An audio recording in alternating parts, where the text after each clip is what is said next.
partir de demain matin, c'est vous tous qui allez vous mettre au travail pour vous approprier le texte du pape François et imaginer des initiatives nouvelles que nous partagerons dans un an, le 3 octobre 2018, lors d'une grande journée, ici même. Je déclare ouvertes les assises Laudato Si'.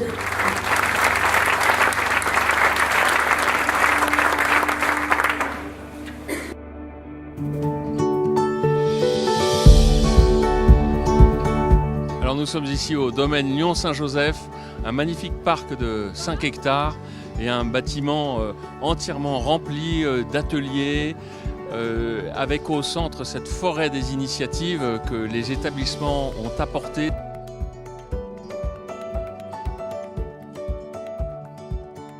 Les enjeux de cette journée, c'est de prendre conscience que l'homme est au centre d'un tissu de relations entre la nature, enfin soi-même, les autres, la nature et Dieu, et que si une de ces relations est cassée, eh bien ça provoque des désordres écologiques. Et cette figure du tétraèdre, qui est l'emblème de cette journée aujourd'hui, montre bien l'importance et le projet que nous devons mener d'une écologie humaine et intégrale. Alors nous avons du papier recyclé à base d'anciens papiers qui ne nous servaient plus. On vient présenter l'océan à insectes qu'on a fait pratiquement tout le long de l'année dernière.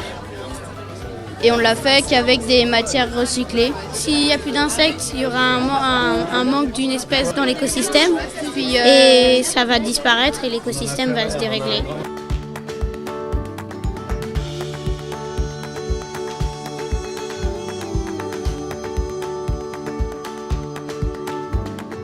Alors survint quelque chose de merveilleux, l'agriculture.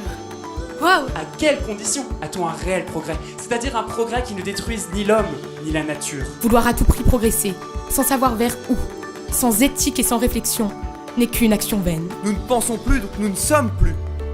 Comment en est-on arrivé là?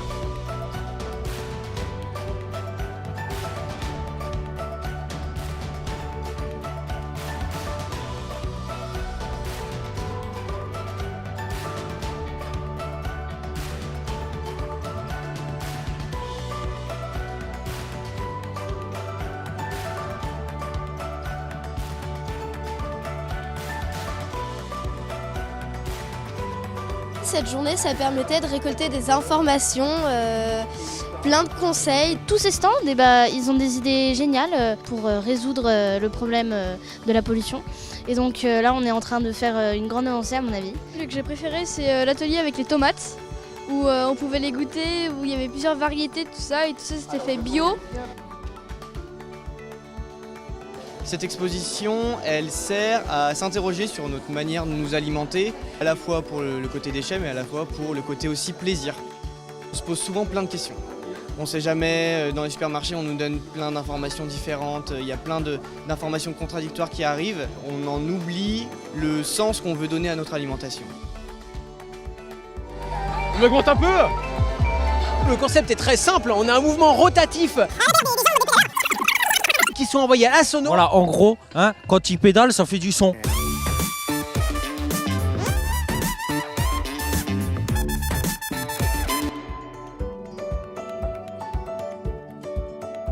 Quand une sentinelle vous alerte, est-ce que vous tournez la tête pour ne rien entendre? Ou est-ce que vous écoutez son message? Est-ce que vous réagissez à cette alerte? Si vous voulez avoir un impact réel, concret, solide sur le monde qui vous entoure, l'entrepreneuriat, c'est génial. Mais vous allez pouvoir créer un monde avec votre patte, un monde qui vous ressemble. Vous êtes terriblement conscient de l'importance d'un changement à votre mesure, dans votre maison, dans vos rythmes, dans vos transports, dans votre manière de consommer de l'énergie. Et je sais que vous êtes capable de beaucoup. Dans notre système de consommation actuel, la grande distribution, tout le temps vous achetez des emballages et tout le temps vous jetez. C'est devenu un acte anodin de jeter. Quand je choisis d'acheter dans un magasin zéro déchet, j'encourage ce type de magasin, j'encourage ce type de système. Acheter, on peut dire que c'est un acte politique. Quand on croit et quand on a de l'énergie, en plus quand on est jeune, cette énergie, il faut la transmettre. Et voilà, faut vraiment pas hésiter. Quand on a une idée, il faut aller au bout et vraiment rien n'est impossible. Nous, on se l'est prouvé à travers ce projet. Et nous voilà, mesdames, messieurs, devant le match de nos vies. Le conte, pour moi, déjà, c'est bio. Pas d'écran, que des matières naturelles, le son de la voix, une relation directe.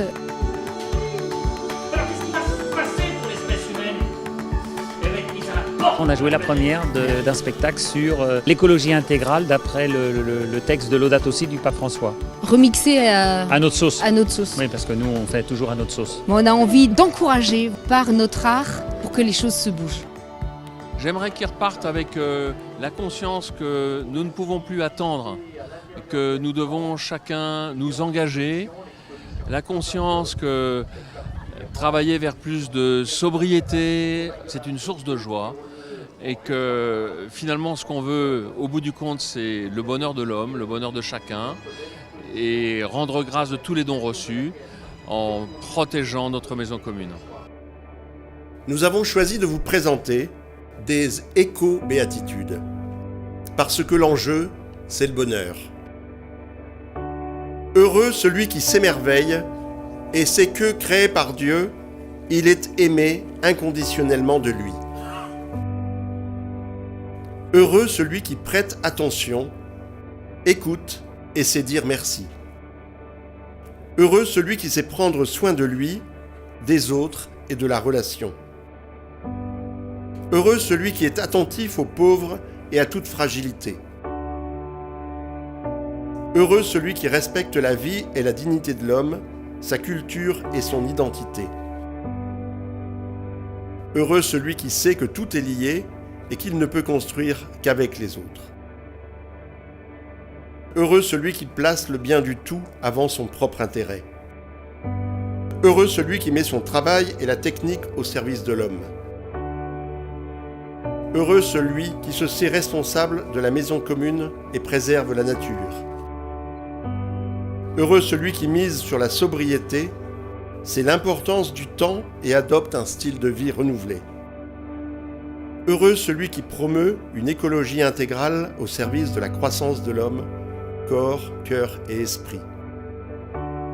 Heureux celui qui espère, se refuse à être indifférent et s'engage.